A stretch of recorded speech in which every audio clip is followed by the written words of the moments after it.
que hagan las preguntas por medio del chat.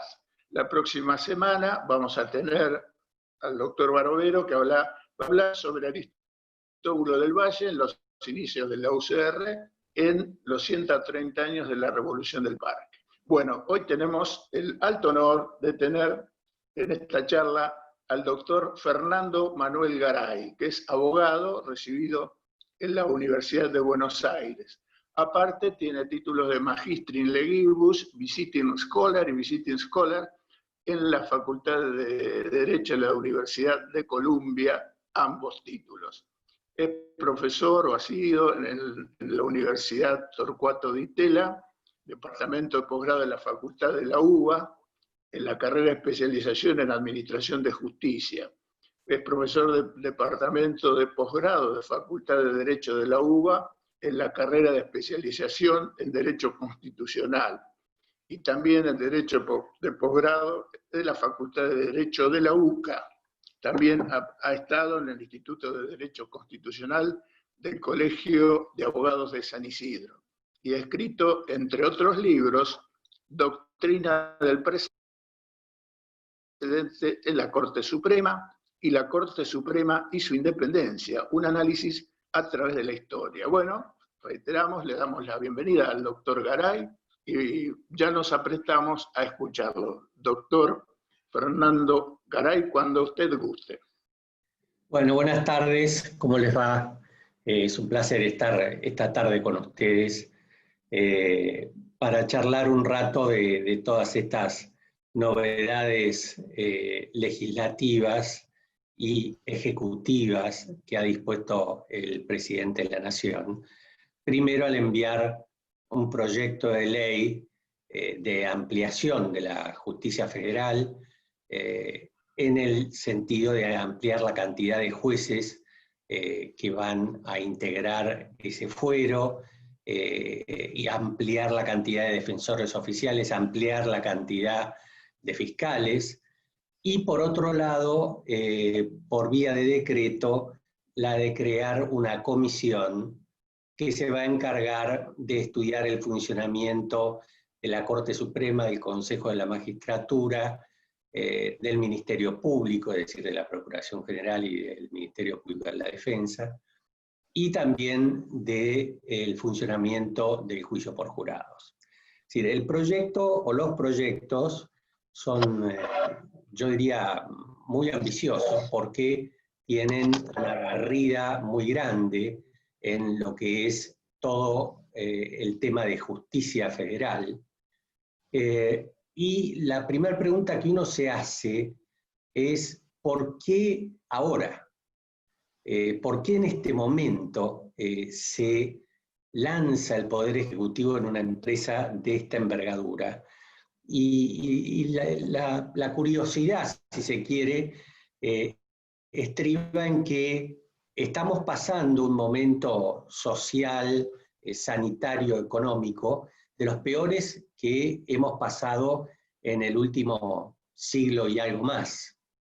A raíz de la llegada del COVID-19, en marzo, que se dispuso el aislamiento social obligatorio, es decir, cuarentena para todo el mundo, con excepción para algunas actividades consideradas esenciales, a partir de ese momento, decía, se entró en una espiral descendente donde se prohibió trabajar a todo el mundo que no estuviera en esas categorías, se prohibió a todo el mundo movilizarse libremente por el país, se prohibió a la gente que estaba afuera poder venir, hasta que se fueron organizando los viajes que iban repatriando a habitantes argentinos o no que estaban en el exterior, pero que residían en la Argentina.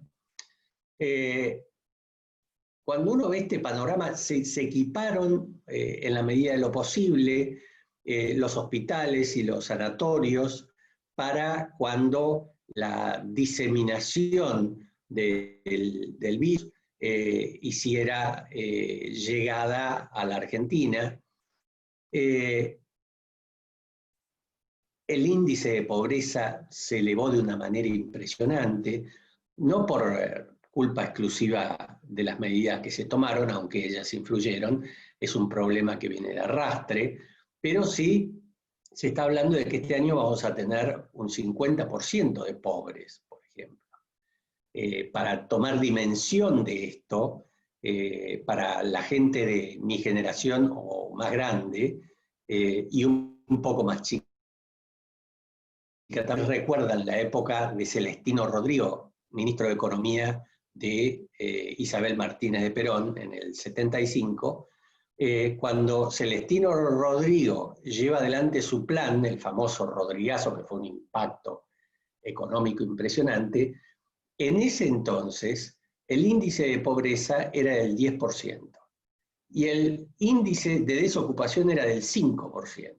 Y la devaluación que llevó adelante fue del 16%. Es decir, cuando uno ve estas cifras y las compara con las cifras o los índices que hoy están dando no solo el INDEC, sino las evaluadoras de riesgo y todos los que se dedican a revisar cómo está la actividad económica en la Argentina, entonces uno se da cuenta de que estamos en medio de una crisis fenomenal, y en el medio de una crisis fenomenal, en vez de estar el gobierno encargado de ocuparse de cómo va a solucionar la crisis, cómo va a generar condiciones para que el capital tenga ganas de invertirse en la Argentina, cómo va a generar condiciones para que se genere trabajo, en vez de poner el acento en eso, distrae al Congreso y al mismo Poder Ejecutivo en este proyecto que realmente, comparado con la situación en la que estamos, es un proyecto, les diría, hasta frívolo. ¿Por qué? Porque esto no es una cosa urgente. Sin duda que el Poder Judicial federal en particular y el criminal en particular en la Argentina ha tenido muchos problemas en el último tiempo, no son problemas nuevos tampoco. La peor época empezó en los 90 con el menemismo, pero viene de mucho tiempo atrás. Es cierto que todo el Poder Judicial tiene problemas. El funcionamiento del Poder Judicial es muy reprochable y el foro en general tiene muchísimas críticas contra el Poder Judicial. Pero al foro ni se le ocurre hoy pedir una reforma de esta envergadura ya a la justicia, porque los problemas que urgen son otros. Entonces, cuando uno va a buscar las razones, encuentra que lo que es la exposición de motivos que acompaña al proyecto de ley, que hace exposición de motivos o mensaje, así se llama técnicamente, que hace el Poder Ejecutivo y que acompaña con el proyecto, allí lee que en realidad el Poder Ejecutivo considera que como los jueces federales en lo penal eran 12, o son 12 hasta el día de hoy, esto llevó a una concentración de poder en esos jueces, sobre todo de causas, así las llama, mediáticas, que tienen relevancia institucional, y eso llevó a que se generara una falta de credibilidad en el sistema. Llevó a lo que denomina la justicia pendular, es decir, que esos jueces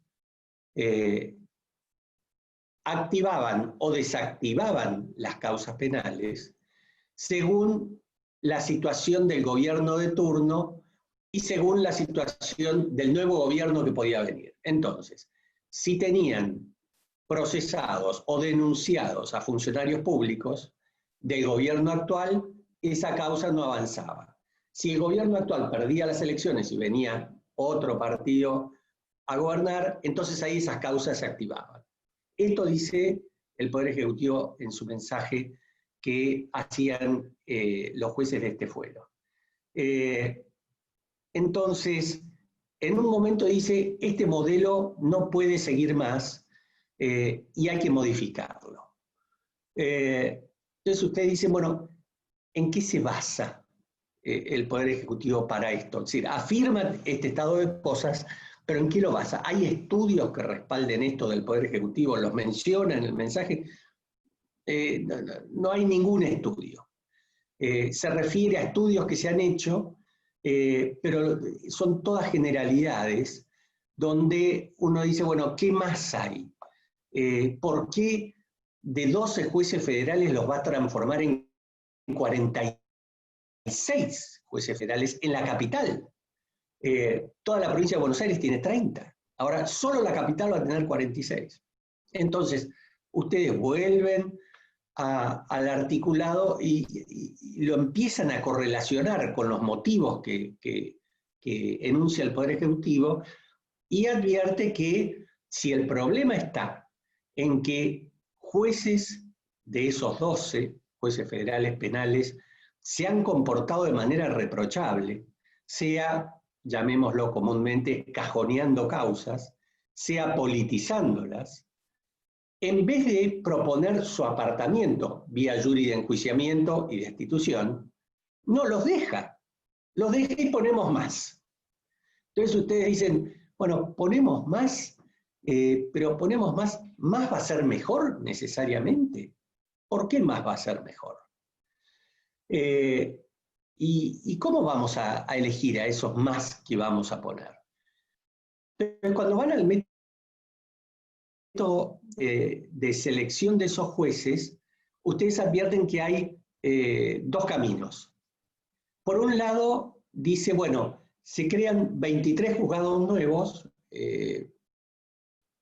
juzgados federales penales nuevos, y allí vamos a nombrar jueces subrogantes.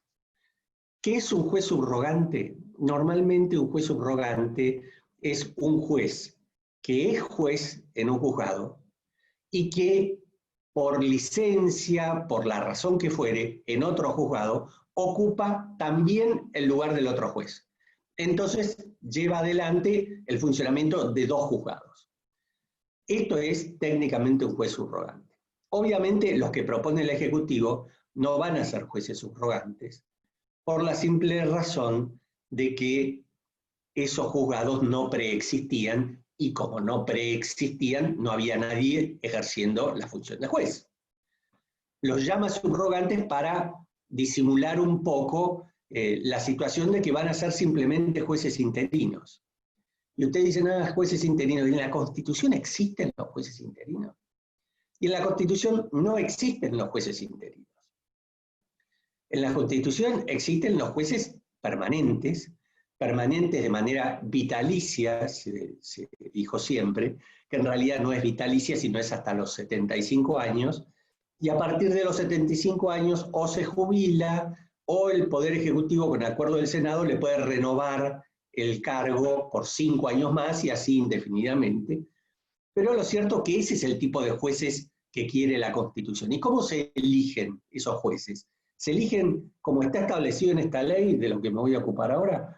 No, en la Constitución, para elegir jueces federales, el Consejo de la Magistratura debe llamar a concurso público, se hacen una serie de exámenes, entrevistas, se eligen de ternas, y esas ternas se elevan al Poder Ejecutivo. El Poder Ejecutivo elige uno de los tres, lo envía al Senado, el Senado presta su consentimiento y se designa finalmente a ese juez.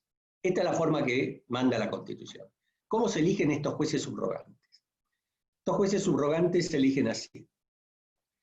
La Cámara Penal Ordinaria, que no es la Cámara Penal Federal, la Cámara Penal Ordinaria abre una especie de lista para que los jueces penales ordinarios se anoten en esa lista aquellos que quieran ser subrogantes.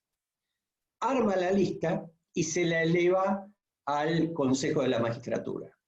De esa lista, el Consejo de la Magistratura selecciona quiénes van a ser, eso va al presidente y al Senado. Y ustedes dicen, no, pero no hay concurso público. La Constitución dice que tiene que haber concurso público. No hay concurso público. Tiene que haber ternas. No hay ternas. Los eligió a dedo la Cámara Penal Ordinaria y después el Consejo de la Magistratura. ¿Qué tiene de malo esto? Que esa gente va a ser juez federal penal solo por 1 año y medio. ¿Qué independencia puede tener esa gente para ejercer el cargo? ¿Qué pasa después? La ley no dice qué pasa después con esos jueces. Una cosa insólita. ¿Sí? Pasó el año y medio. Se lo eligieron por 1 año y medio. ¿Y después qué? ¿Qué se hace con esa gente? ¿Por qué? Ustedes dicen, bueno, vuelve al cargo que tenían. El cargo que tenían ya no va a estar más, porque todos esos jueces pasan a la ciudad de Buenos Aires. Con lo cual, ustedes dicen, bueno, irán a la ciudad de Buenos Aires. Bueno, hay que ver, porque hay una ley que les permite optar, pero si hacen desaparecer el cargo, va a pasar algo parecido a lo que pasó con el Procurador General de Santa Cruz, Sosa, que lo echaron, después le hicieron desaparecer el cargo y después no lo pudieron reponer nunca en el cargo a pesar de 4 sentencias de la Corte Suprema. Entonces, cuando ustedes ven este proceso de designación, dicen, también falla el proceso de designación, no es como establece la Constitución. Después dicen, 23 juzgados más. ¿Qué estudio se hizo empírico para determinar que eran necesarios 23 juzgados más en la capital? ¿Eran necesarios 23 juzgados más?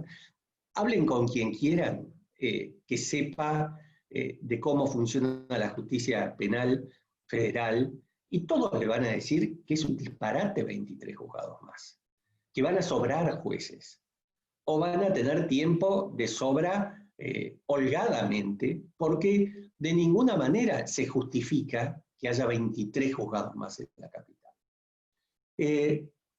Por el otro lado, ¿qué hacen con los jueces que ellos mismos dicen que se han comportado incorrectamente? Los 12 jueces federales preexistentes. Los dejan. Y ustedes dicen, si lo que quieren, lo que se propone el Poder Ejecutivo, es que no se politicen más las causas, es que se lleven como corresponde, ¿cómo los dejan? No los tienen que dejar. ¿Por qué? Porque dejarlos por un lado es irrazonable, porque si lo que se proponen es despolitizar la justicia, están dejando 12 personas, que ya, según ellos, politizaron la justicia. Es injusto, si se quiere, para los nuevos jueces que se designen definitivamente en esos cargos, que los designarán porque es gente proba, porque esa gente proba tiene que estar al lado de esta otra gente que ellos mismos dicen que han arruinado el fuero. Y por el otro lado, esa idea de dejarlos puede corromper también a jueces nuevos que dicen, bueno, acá da lo mismo portarse bien que portarse mal. En definitiva, ellos se quedaron. Portémonos mal nosotros también. Es decir, moralmente es un ejemplo horrible. Entonces, es cambalache, si se quiere, ¿no? Es la Biblia junto al calefón, es el que se rompe el lomo noche y día y está al lado del que está al margen de la ley. Eso es cambalache. Y eso es esto, en definitiva. En Estados Unidos, por ahí ustedes han escuchado en las películas una expresión norteamericana que es "the crime doesn't pay", ¿no? Que quiere decir, un poco una traducción libre, que si te portás mal, eso no te va a favorecer, porque tarde o temprano la vas a tener que pagar. Esto es una frase que los norteamericanos dicen y repiten todo el tiempo. Otra que dicen y repiten es "it's the law", es la ley. No podemos hacer nada. Acá, al revés, a los que se portan mal los dejamos. Eso sí, les ponemos otros más al lado, agrandamos la burocracia. Pero los dejamos en el lugar. Es terriblemente irrazonable proceder de este modo, y esto puede hacerlo vulnerable constitucionalmente también a la reforma. También la hace vulnerable a la reforma la forma de designación de los jueces. Hay otras irregularidades en el articulado, en materia penal sobre todo, porque el proyecto, en definitiva, pone más jueces, y en realidad esto sería contradictorio con el sistema penal, procesal penal federal actual.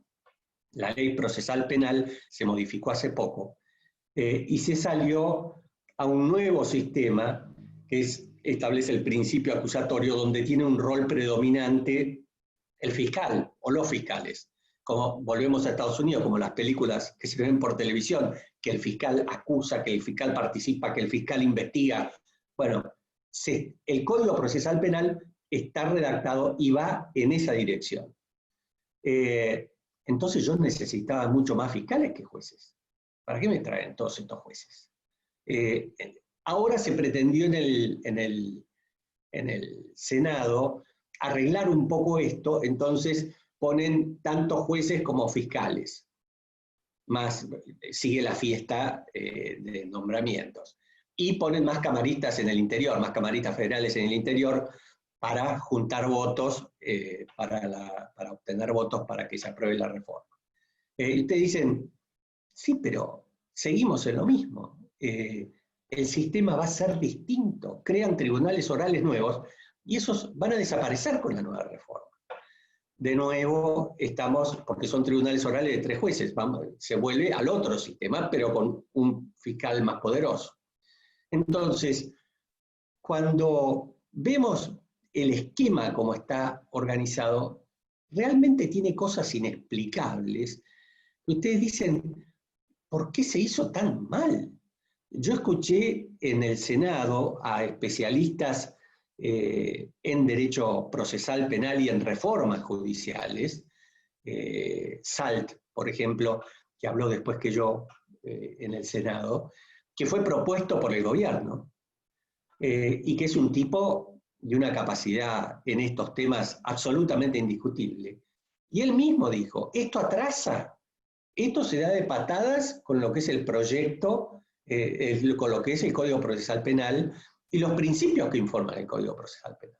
Entonces, de nuevo, ¿por qué hicieron esto así? ¿Por qué siempre se tiene que trabajar mal? Es decir, no hicieron bien ni siquiera lo que quieren hacer, no se entiende por qué es esto así.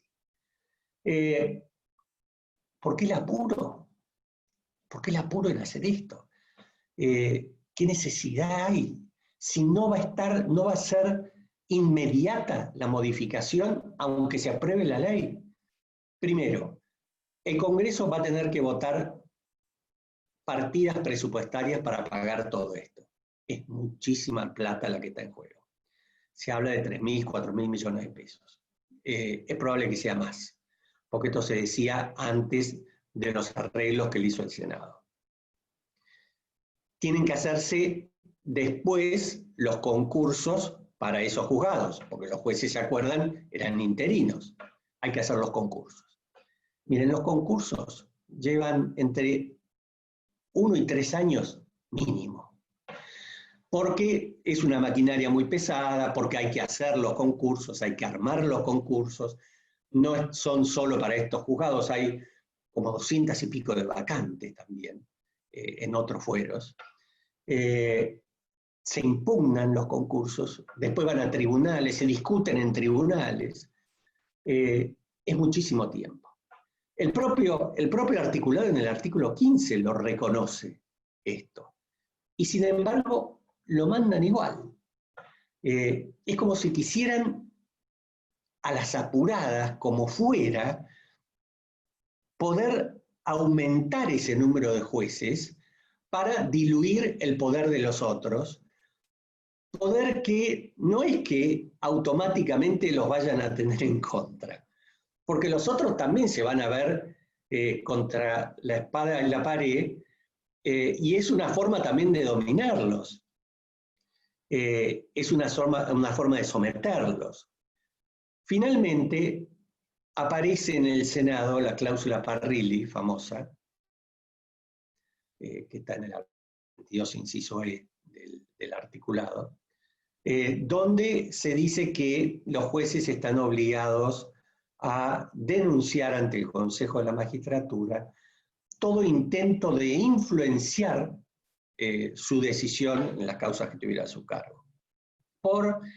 grupos mediáticos, grupos políticos, grupos empresarios, amigos,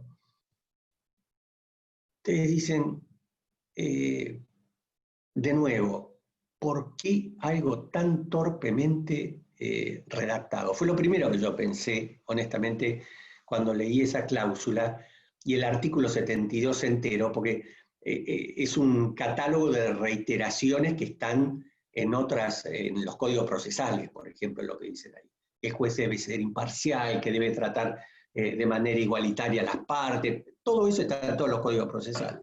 No hay ninguna novedad, no se sabe para qué lo ponen. El asunto es que uno llega al inciso E y se encuentra con esto.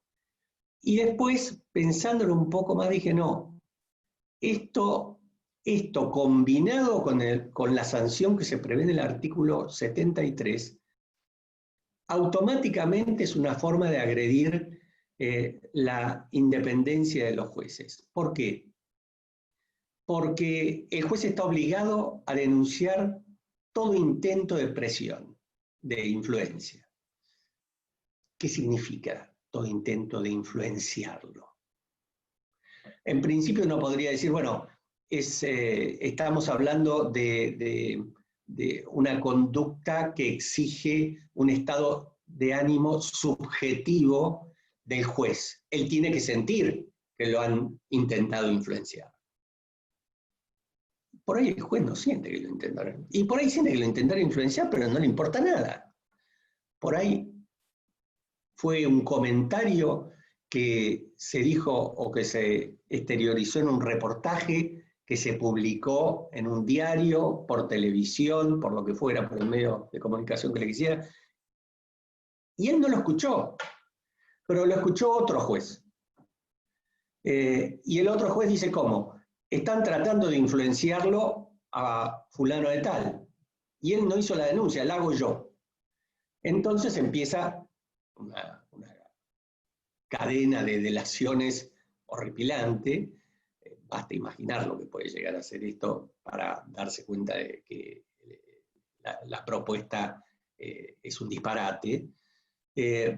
Y empieza todo un proceso que puede terminar en un juicio político del juez por no haber hecho la denuncia, por ejemplo. Entonces ustedes dicen, a esta altura del partido, con la jurisprudencia de corte que hay, más la de la Corte Interamericana, más las protecciones que tiene la libertad de expresión en la Constitución y en la Convención Americana sobre Derechos Humanos, a esta altura del partido van a hacer esto. Intento de influenciar. ¿Qué quiere decir un intento de influenciar? ¿Qué es un intento de influenciar? Por ejemplo, yo escribo un artículo en un diario donde critico el comportamiento de un juez. De hecho, lo he hecho. Yo he escrito muy críticamente en su momento del comportamiento del juez Ercolini, por ejemplo, del comportamiento de Rafecas, o del comportamiento de Martínez de Giorgi. He escrito bastante criticando a jueces por su comportamiento en las causas. ¿Eso sería un intento de influencia? Porque además la ley no define qué es un intento de influenciar al juez. Y por eso lo van a perseguir al juez si no hace la denuncia. ¿Y a mí qué me puede llegar a pasar? Y a mí me puede pasar que, como la norma dice, el artículo 73 dice que el Consejo de la Magistratura podrá tomar los resguardos necesarios. ¿Qué son los resguardos necesarios? ¿Y en qué medida eso no es claramente contrario a mi libertad de expresión? Al decir lo que pienso, la jurisprudencia de la Corte actual, y de hace tiempo, no solo la actual, abrumadoramente estaría protegiendo mi libertad de expresión. Entonces, ¿para qué hacen una cosa así? Honestamente, es inexplicable, a no ser porque tengan una obsesión de tratar de controlar la expresión a través de los medios de prensa, radiales y televisivos, y tratar de manipular la expresión solo de los que no me critican mucho. Y los que critican mucho a los jueces, que tienen causas que a mí me preocupan, y entonces a eso los vamos a perseguir, por ejemplo. Es volver a la edad de piedra, más o menos. La libertad de expresión, para que usted tenga una idea, junto con las garantías procesales del derecho penal, son las dos corrientes jurisprudenciales que del 83 para acá no hicieron más que ensancharse. Es impresionante, cuando uno ve la jurisprudencia, ve de dónde arrancamos en el 83 y a dónde llegamos al día de hoy, y se da cuenta de que poco a poco fue ensanchándose cada vez más y cada vez se fue protegiendo más las libertades del procesado y la libertad de expresión, que no solo es la libertad de expresión, sino que también es la libertad de la gente de buscar información. Es decir, cuando yo le estoy tapando la boca a alguien, le estoy impidiendo a otros que escuchen a ese alguien. Estoy perjudicando a dos grupos de personas, si se quiere. Esto lo tiene claro también, o más claro que en nuestra Constitución, el Pacto de San José de Costa Rica, la Convención Americana sobre Derechos Humanos. Después nos vamos parejamente al Consejo de Notables que se crearon para que estudien a ver qué vamos a hacer con la Corte. Otra barbaridad. Si consideran que la Corte está funcionando mal, el Poder Ejecutivo, ¿cómo no llama a la Corte, que es cabeza del Poder Judicial y por lo tanto cabeza de una de las tres ramas del gobierno federal? Porque esto es algo que a veces la gente acá en Argentina confunde un poco, quizás por nuestra educación afrancesada o europeizante. En los gobiernos, en las democracias parlamentarias europeas, el gobierno es básicamente lo que sería para nosotros el Poder Ejecutivo, es el primer ministro o el presidente y su gabinete. Para nuestra Constitución no es así. Para nuestra Constitución el gobierno federal es Poder Ejecutivo, Poder Legislativo y Poder Judicial. Entonces, cuando vamos a reformar al Poder Judicial, bueno, lo primero que tenemos que hacer es ir y decirle a la cabeza del Poder Judicial, a la Corte, a las cámaras federales, miren, para nosotros la cosa no está funcionando bien. ¿Ustedes qué problemas ven de funcionamiento y en qué podríamos mejorar el funcionamiento de la Corte? Así se hizo siempre, así arrancó la nación. En 1863, la ley que trata el funcionamiento de la Corte y de los tribunales federales, el proyecto de esa ley lo hizo la propia Corte. Mandaron a estudiar, el Derqui en su momento, el presidente Derqui, mandó a estudiar a un abogado joven a Estados Unidos cómo estaba funcionando el sistema federal norteamericano y el Poder Judicial federal norteamericano, y como nuestra Constitución en esa parte se había moldeado en la norteamericana, dijo, a ver, fíjate cómo funciona y tráenos información para ver cómo podríamos hacer nosotros. Así se fue gestando la ley que armó la justicia federal en Argentina, y el proyecto fue de la propia Corte. En Estados Unidos se hizo una reforma brutal en 1925, que es más o menos la que dura hasta el día de hoy, y esa reforma la proyectó la Corte. La proyectó la Corte y la discutieron 3 años, no 2 semanas, 3 años, de 1922 a 1925. Entonces, cuando uno ve estas cosas hechas así a las apuradas y a los empujones, dice, está mal, esto es ir para atrás, no tiene sentido ocuparnos de esto así. Dicen, van a reformar, ¿en qué la quieren reformar? Es decir, tocar la Corte en el número. ¿Cuál es el número? 5, 7, 9, 21. Vieron que las noticias periodísticas hablan de gente que hasta propone 21 en la Corte. No hay un número, ¿okay? 21 sería francamente un disparate, estaríamos en otro sistema, no estaríamos en el de la Constitución. Porque la Constitución habla que tiene que haber una Corte Suprema. Y normalmente los tribunales que tienen Cortes Supremas con muchos integrantes, lo que hacen es dividir a la Corte en salas. Entonces, usted termina teniendo tantas cortes como salas tiene esa Corte, en definitiva, no una, como dice la Constitución. Pero volvamos al número. Cuando tuvimos 9, y esto lo sabe cualquiera que trabajaba dentro de la Corte o cualquiera que trabajaba en la Corte desde afuera, cuando tuvimos 9 funcionó peor. ¿Por qué? Porque por necesidad es un mecanismo mucho más pesado, es más lento. Es más, nosotros no tenemos educación en ideas utilitarias o pragmatistas o eficientistas.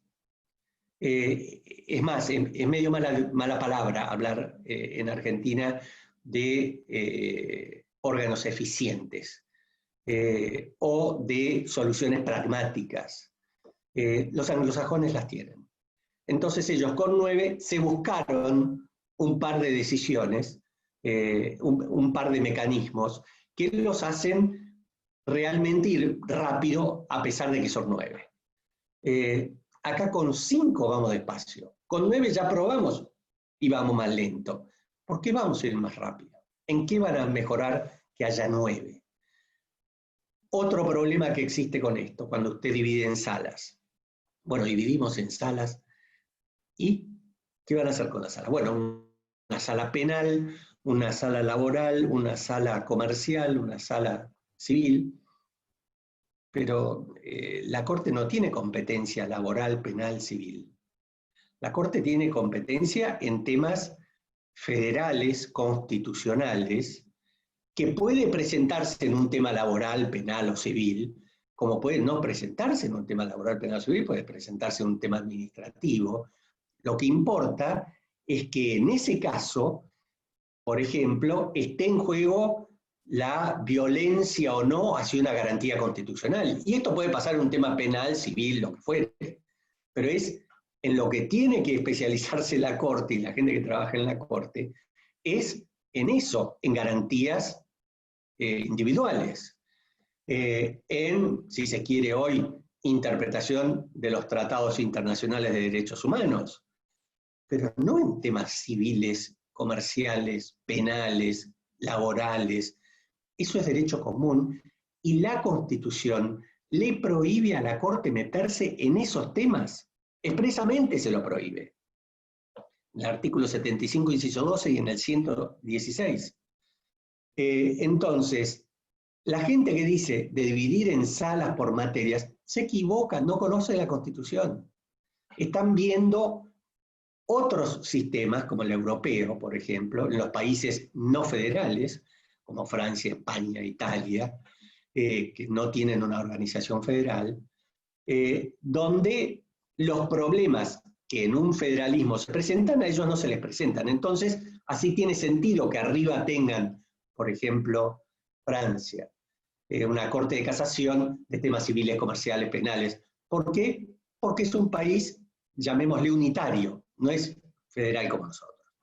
Y en lo que es el sistema constitucional, tienen otro sistema constitucional. Tribunal Constitucional, que es básicamente un órgano político, no un órgano judicial como nuestro sistema. Entonces, cuando ustedes ven este tipo de arremetidas, donde en la misma comisión viene a estar el abogado de la vicepresidenta en todas las causas penales por administración en perjuicio del Estado, pongámosle, para ponerlo suavemente. Hay otro abogado que representa y defiende a empresarios que trabajaron con funcionarios del gobierno de la vicepresidenta actual y representa también a un alto funcionario del gobierno de la expresidenta de cuando era presidenta. Cuando usted tiene en esa comisión a esa gente, dice, ¿qué necesidad hay de que esa gente esté ahí? Es decir, son tipos que tienen su prestigio en el derecho penal, no en materia corte, ¿eh? En derecho penal sí tienen y son gente muy prestigiosa. Pero específicamente del tema corte, no tienen publicaciones y estudios académicos que uno diga, bueno, sí, con estos antecedentes este hombre tiene que estar ahí. Entonces, ¿por qué está? Entonces uno encuentra tantas irregularidades en el proyecto de ley y en el Consejo y los objetivos que se le fijaron a este Consejo, que por un lado no entiende por qué lo han hecho de esta manera. Y por otro lado, si lo calza con nuestra historia y el vínculo de la política con el Poder Judicial, dice, esto, como diría Shakespeare, algo huele a podrido en Dinamarca. Esto tiene mal olor. ¿Por qué esto tiene mal olor? Miren, a partir de 1943, a partir de 1947, fundamentalmente empieza el manoseo del poder político al poder judicial. En 1947, el gobierno de Perón propone el juicio político de la Corte, de 4 integrantes de la Corte, 2 renuncian, se lo siguen otros 2, logran apartar a 4 miembros de la Corte.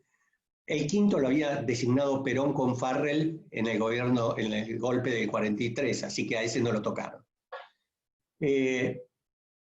Perón nombra a 4 amigos, gente de su misma ideología. No había ninguno de los 4 que tuviera otra ideología. Los 4 pensaban igual que Perón. Viene la Revolución del 55, lo sacan, ponen a otros 5. Después de la Revolución del 55 viene Frondizi, propone ampliar el número de 5 a 7, legítimamente si se quiere, nombra entre ellos a Ollanarte, que era un tipo joven, abogado brillante, y nombra creo que a 2 más. Revolución, Ilia no los toca, Revolución se fue Ollanarte, entonces Ilia creo que tuvo oportunidad de nombrar a uno más. Viene la Revolución del 66, al diablo con los 7 y vuelve al número de 5 y nombra a 5 jueces nuevos. Gobierno del 73, Cámpora, echa a los 5 jueces de la Corte y nombra a 5 jueces nuevos, todos siempre respetando la cultura peronista, que es todo de la misma ideología, no había uno que tuviera otra ideología. Al mismo tiempo, sancionan una ley de jubilación de magistrados que les permite a muchos magistrados jubilarse antes de llegar a la edad jubilatoria o antes de haber hecho los aportes mínimos de 25 años. Entonces así vacían el Poder Judicial, porque un montón de tipos aprovechan y nombran un montón de jueces. Revolución del 76. Al diablo con esos 5, ponen otros 5 y además echan a otros. En esa época es interesante tener presente, ya me voy acercando al final porque me parece que me estoy excediendo, en esa época es interesante tener presente el caso de Zaffaroni, porque Zaffaroni en esa época, cuando llega el golpe del 76, era juez federal penal. Llega el golpe, los militares echan a varios jueces federales, no lo tocan a Zaffaroni. La Corte le encarga a Zaffaroni subrogar en otro juzgado federal que habían echado al juez, y después Zaffaroni arregla con los militares para que lo saquen de la justicia federal penal y no solo lo nombren en la justicia penal ordinaria, sino que lo ascienden, lo hacen camarista federal penal. Queda Zaffaroni y después se va. Pero este fue el arreglo que hizo en su momento con los militares. Se van los militares, llega Alfonsín. Echa a los 5 jueces que estaban designados por el proceso, nombra 5 jueces, variopinto ideológicamente la conformación del tribunal. Petraqui era peronista, Genaro Carrió no tenía militancia política alguna, Belluccio venía del radicalismo, Fay del socialismo, Severo Caballero venía de Córdoba, mezclado. Pero claro, era una corte demasiado independiente y demasiado liberal para lo que era y es la Argentina. Entonces, su jurisprudencia empezó a ser muy liberal. Entonces, primero, por ejemplo, declara inconstitucional la ley de matrimonio civil en su impedimento, en la parte que impedía el nuevo vínculo matrimonial. Después declara inconstitucional la norma que sancionaba la mera tenencia de estupefacientes, lo cual armó un revuelo, no sé si ustedes se acuerdan, pero fue impresionante. Revuelo dentro del radicalismo también, porque había mucha gente que no estaba de acuerdo con eso. Y empezaron a presionar, y Alfonsín empezó a pensar en ampliar la Corte con 2 jueces más, lo cual obviamente no pudo hacer porque no tenía mayoría en el Senado como para obtener el acuerdo del Senado. Pero llega Menem, y Menem, ¿qué dice? Pero yo voy a gobernar con los jueces de Alfonsín. No, ni loco. Ampliación de la Corte. Ahí la ampliamos a 9. Como ya tenían una vacante, Menem pudo nombrar 5 jueces más. De 9, mayoría. Y una vez más, ¿qué hizo? 5 amigos nombró. Entonces, cuando ustedes ven esto,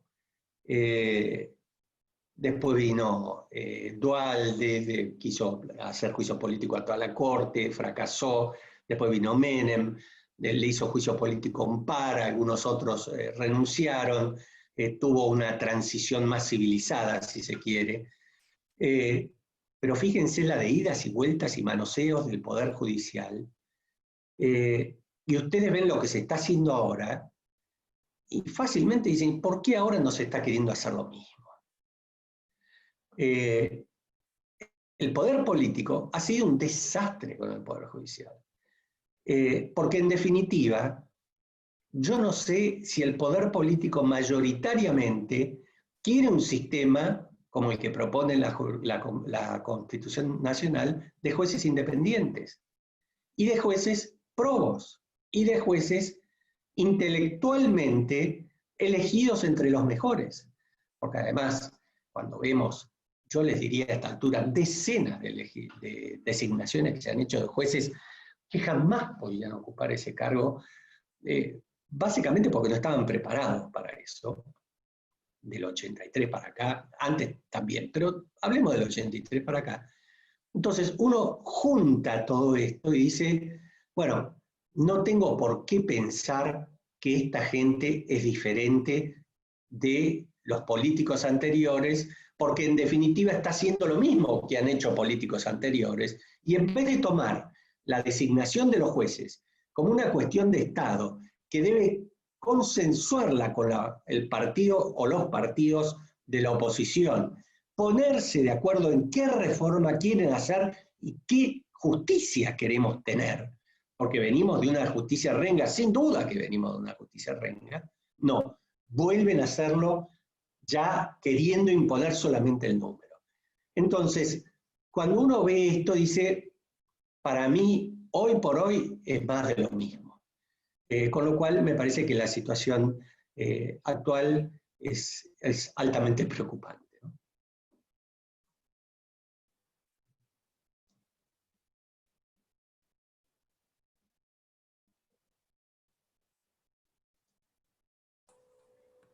Si terminó, ahí van a leer las preguntas que están en el chat. Si no, no hay problema con el tiempo, puede extenderse lo que necesite. Veamos las preguntas y por ahí me extiendo un poco más.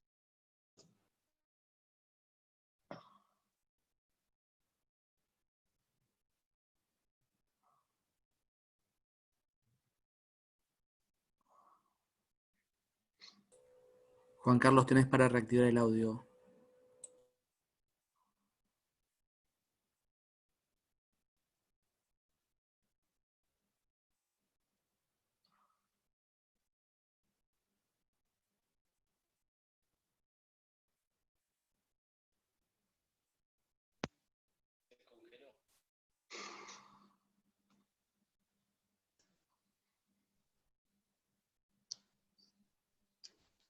¿Me escuchó, doctor?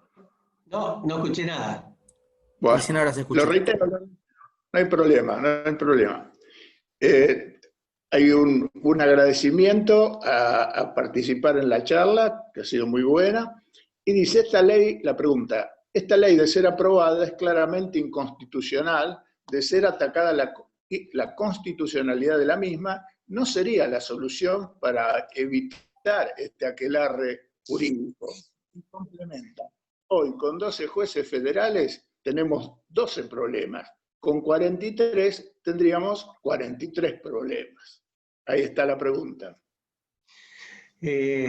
Por un lado, creo que hay artículos de la ley que, a mi modo de ver, son claramente inconstitucionales. El de la designación de los jueces llamados jueces subrogantes es claramente inconstitucional. El artículo que dispone dejar en sus cargos a los jueces malos con los jueces buenos también me parece de una irrazonabilidad bochornosa. Y tenemos, en vez de 12 problemas, 43. No sé si van a ser 43 o 46 problemas realmente los problemas, pero sí no tengo por qué pensar que porque tengo más jueces voy a tener mejores jueces. Más si están los subrogantes de por medio, que no sé cómo van a jugar en todo esto cuando van a tener agarrado de un piolín. Sí me parece que también es irrazonable y por lo tanto inconstitucional esto de calzar este aumento de jueces desproporcionado en o dentro de un esquema procesal que va en otra dirección. En vez de hacer y preocuparse por armar un esquema que esté en consonancia con el sistema que se crea procesalmente con la reforma de hace unos años, van como si esa reforma no hubiera existido y en realidad ellos mismos están diciendo y vamos a implementar el Código Procesal Penal dentro de 2 años. Entonces usted dice, ¿cómo lo van a implementar? Si le va a faltar gente para implementarlo.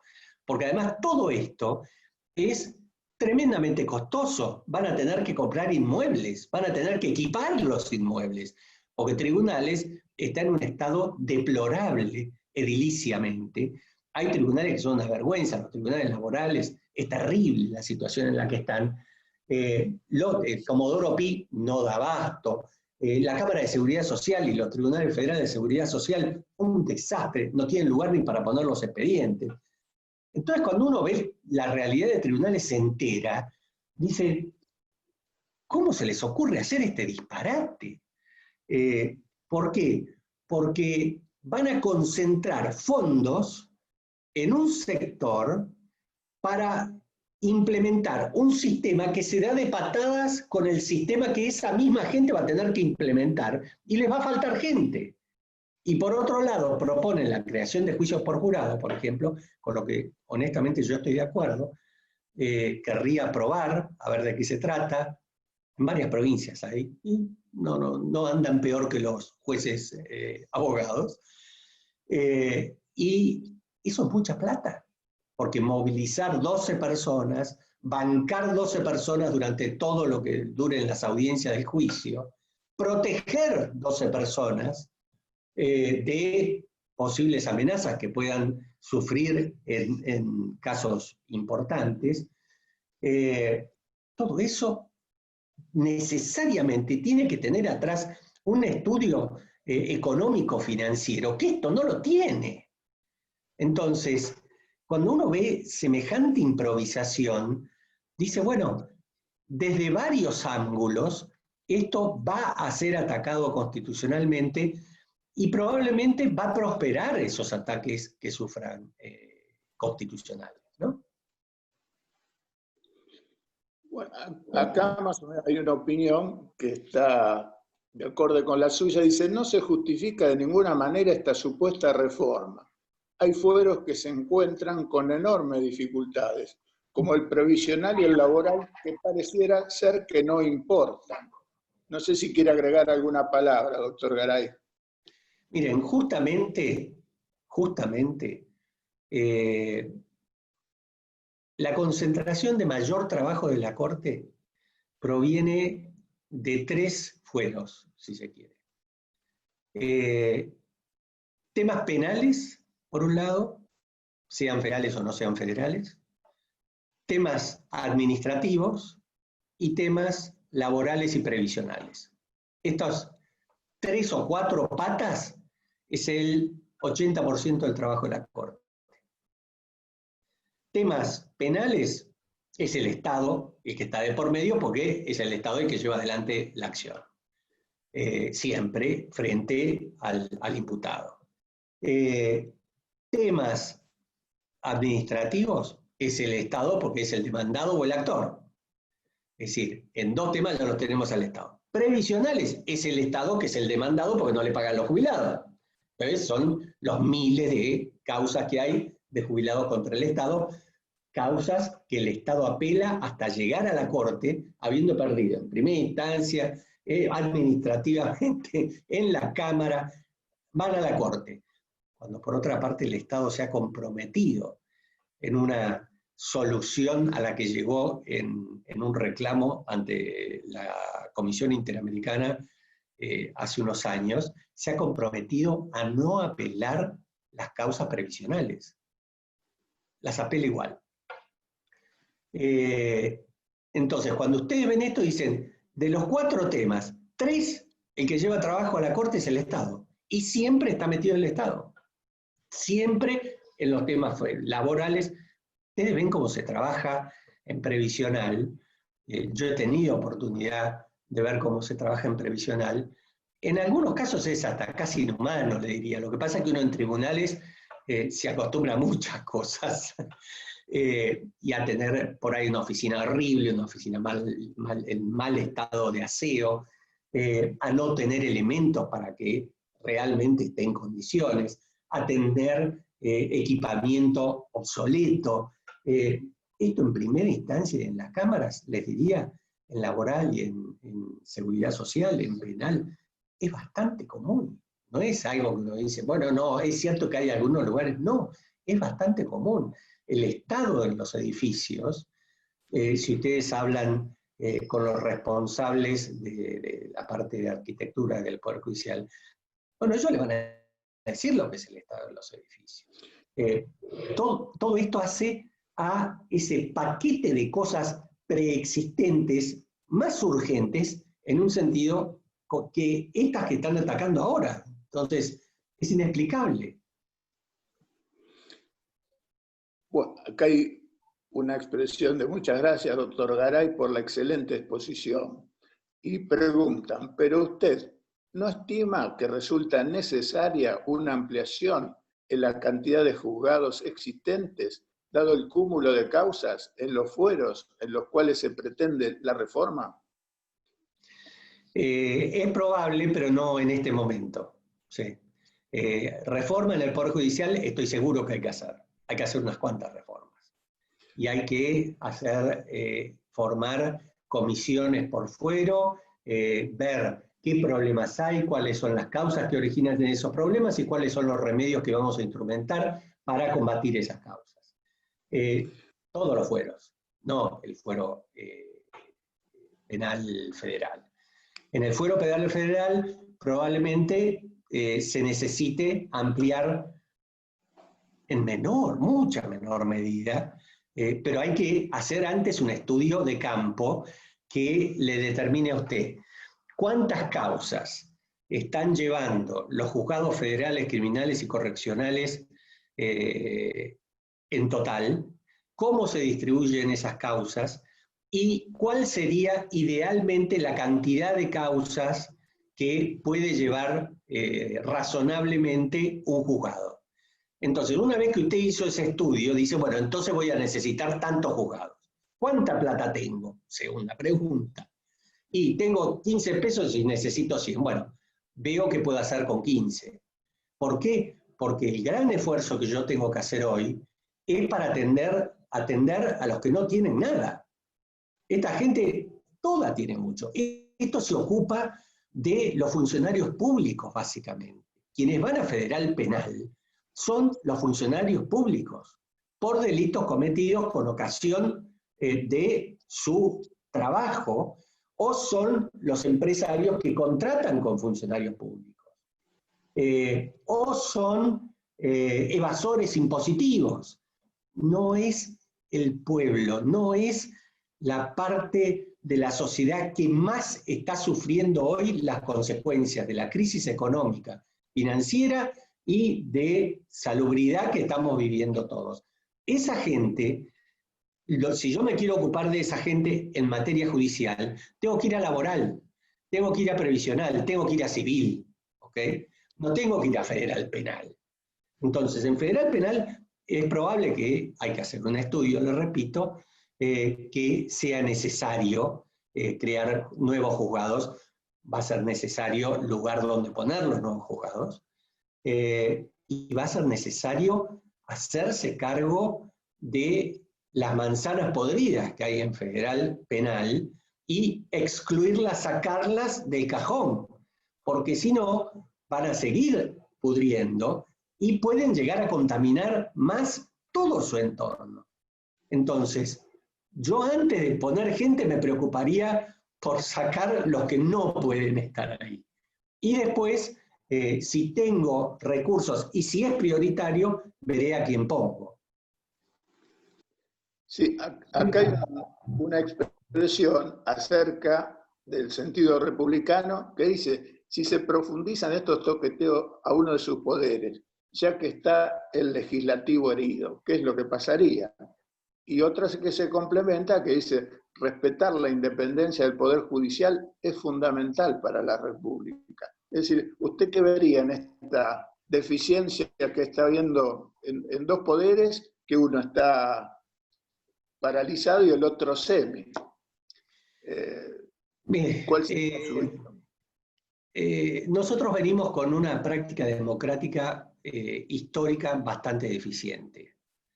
La hemos ido aguantando, si se quiere, y perfeccionando un poco del 83 para acá, pero piensen ustedes que estos años que hemos vivido bajo gobiernos democráticos, para volver a pensar cuándo vivió esto la Argentina hay que remontarse antes de 1930, a 90 años atrás. Entonces, cuando uno ve todo lo que pasó del 43 para acá, del 30, digamos, primer golpe de Estado del 30, del 30 para acá, uno dice, tampoco le puedo pedir peras al olmo. Estamos en un proceso de aprendizaje dolorosísimo, costosísimo, donde nos gustaría tener mejores jueces, pero la media por ahí es baja, donde nos gustaría tener mejores legisladores, pero por ahí la media de lo que llega es baja.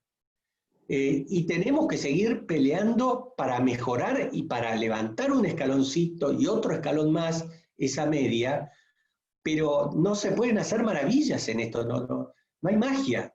Como decía Cristina, cuando era presidenta no fue magia. Bueno, acá no hay magia. Venimos de un país muy deteriorado cívicamente, donde gran parte de la población ha compartido gobiernos intolerables, ha votado gobiernos intolerables, y esa misma gente después echaba a esos intolerables y los apedreaba, decía fueron unos monstruos, no se hacían cargo de lo que habían hecho. Entonces, yo creo que tenemos mucho que aprender, y sobre todo las clases dirigentes, creo que tienen, y si nosotros lo somos, tenemos mucho que aprender, primero en materia de tolerancia, y después en darnos cuenta que los pueblos que tienen gobiernos democráticos estables les llevó centenas de años, ininterrumpidos, si se quiere, de gobiernos democráticos. Lo nuestro empieza en el 1853-1860 y se trunca en 1930. Y a partir de 1930 hasta el 83 fue ir y volver, ir y volver. Aquí se fue deteriorando también la idea misma de lo que eran los derechos individuales o los derechos humanos, como se los llama hoy, como en muchas partes de las bases lo llama Juan Bautista Alberdi también en 1852. No es de derechos humanos, no se inventó en el siglo XX la expresión. La Revolución Francesa hablaba de derechos humanos, el contrato social. Entonces, cuando uno ve esto en nuestro país, primero tiene que pensar en armarse de paciencia y de espíritu combativo, porque está luchando contra años de intolerancia y contra años de comportamientos antidemocráticos. Años, ahora me voy a Latinoamérica, inserta uno a la Argentina en Latinoamérica, y bueno, ¿cuál es la característica? Que no se cumple la ley, ni en Latinoamérica ni en Argentina. Esto lo describió muy bien Carlos Nino en Un país al margen de la ley, en los 80. Entonces, esta cosa de no respetar la ley es algo que se aprende desde el colegio. Entonces hay que ir al colegio y machacar en la idea de respetar la ley, la que sea. Pero hay que aprender a respetar la ley. Después tenemos que pelear a que se cambie la ley, a que la declaren inconstitucional a la ley. Si es inconstitucional, el sistema da los recursos para hacerlo. Ahora, por ejemplo, estamos en un momento crítico con la votación de este proyecto, que seguramente en el Senado va a prosperar, pero el tema pasa por diputados, y veremos cuál es la conducta de esos diputados que están ahí en danza, esos 11 diputados, cómo van a votar, en base a qué van a votar como voten, y si realmente les interesan las instituciones. Es decir, un proyecto como este despedaza al Poder Judicial. El Poder Judicial es el más débil de todos los poderes. Esto lo decía Hamilton en el Federalista número 78, en 1780 y pico, ya no me acuerdo de cuándo es, cuando decía, miren, el Poder Judicial no tiene la bolsa, es decir, el presupuesto, que lo tiene el Legislativo, y no tiene la espada, que la tiene el Poder Ejecutivo. El Poder Judicial solo tiene sentencias, judgments, decía Hamilton. Entonces, el Poder Judicial sin duda es el más débil de todos los poderes, pero es el último que puede proteger al ciudadano y al habitante de que sus derechos no se los pisen y se los mancille un gobierno, sea un poder ejecutivo, sea el poder legislativo. Ese es el último que tiene la última palabra. Entonces, todos tenemos que preocuparnos por tener un poder judicial independiente, serio, idóneo y probo. ¿Por qué? Porque como hoy día estamos en una alternancia política que hace años que no se daba, hoy los que están mandando, mañana van a estar del otro lado del mostrador, y entonces esos jueces tienen que fallar del mismo modo, esté quien esté en el poder. Y esta es una idea que el poder político no entiende. No sé si le interesa tampoco, pero que gran parte hay políticos que sí lo entienden. Pero si pasó lo que pasó durante estos últimos 80 o 90 años, es porque hay toda una clase política que no lo ha entendido. Y yo espero que por lo menos ahora esa clase política se dé cuenta que podemos entrar en un camino o sin retorno o de muy difícil retorno. Porque una vez que usted desmembró el Poder Judicial de esta manera como se piensa hacer, volverlo para atrás y es muy difícil. Va a llevar muchísimos años. Bueno, acá hay un disenso en cuanto a la separación de los jueces que hizo Alfonsín, porque se entiende que la designación venía de un gobierno de facto, la designación estaba viciada de nulidad y carecían de derecho para permanecer en ellos.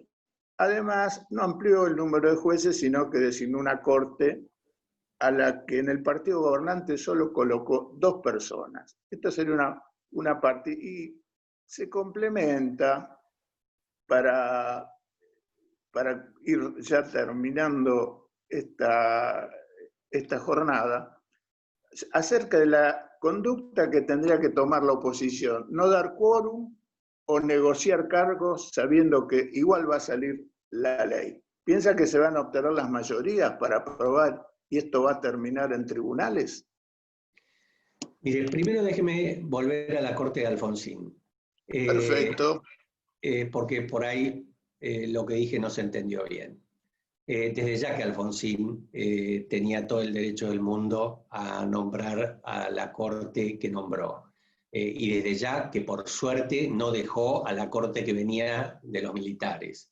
Le digo más, Germán Vidar Campos, por ejemplo, que fue un constitucionalista que el 80% de los abogados debe haber estudiado por sus libros, en una nota que apareció cuando Alfonsín estaba por hacerse cargo, defendió la posibilidad de que esos jueces quedaran en la corte, porque dijo que eso daría estabilidad al sistema y que no se manoseaba. Una locura.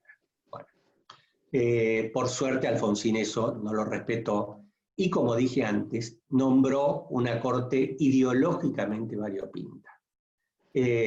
Después, y esto sí lo ratificó, quiso ampliar la 7 y no pudo. Pero él también tuvo ese intento, como también habló del tercer movimiento histórico y se dejó seducir un poco por esta idea movimentista. Pero sin duda lo que hizo Alfonsín estuvo impecable, y además algunos de esos jueces, por ejemplo, Carrión, que hablar, Petracchi, Lucio, eran gente de primerísimo nivel, cosa que después cuesta encontrar. Y en cuanto a lo que se va a ocurrir ahora, bueno, yo espero que no den quórum, básicamente. Espero que no den quórum porque si dan quórum se va a votar, porque van a tener la mayoría para poder votarlo. Es decir, si tienen quórum, tienen mayoría para votarlo. Y después habrá que ver si se inician acciones impugnando la constitucionalidad o no. Habrá que ver cuál es la posición que asume el Ejecutivo, porque como no puede hacer todo lo que está ahí planeado para hacer, entonces muy probablemente quiera concentrarse nada más que en una parte de eso. Y entonces habrá que ver qué es lo que quiere hacer. Y seguramente se van a presentar acciones cuestionando la constitucionalidad de los artículos que quiera poner en ejecución el Poder Ejecutivo, seguramente. Sí, sí. Claro. Ya para ir finalizando, si quiere agregar una reflexión final, porque también hay una consideración entre los integrantes de la sala del estado calamitoso en que se encuentra la justicia federal en el interior. No sé si quiere volcar alguna expresión o bueno. Parte del incentivo que el gobierno buscó para conseguir votos del interior es justamente la ampliación de más juzgados. Por supuesto, volvemos al mismo problema.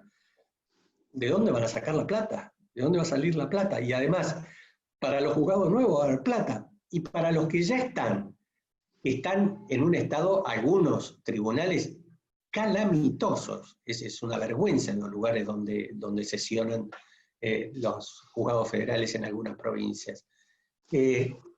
Antes no hay que ocuparse de eso. Más bien que antes hay que ocuparse de eso. Pero bueno, no parece estar entre las prioridades del Poder Ejecutivo. Bueno, doctor Garay, muy agradecido en nombre del Observatorio de Calidad Republicana y la UNSA por la charla que usted nos ha dado. Antes en la facultad hubiéramos dicho que usted tiene la sencillez de los que conocen el tema. Es decir, no hay que ser especialista para haber entendido todas sus reflexiones.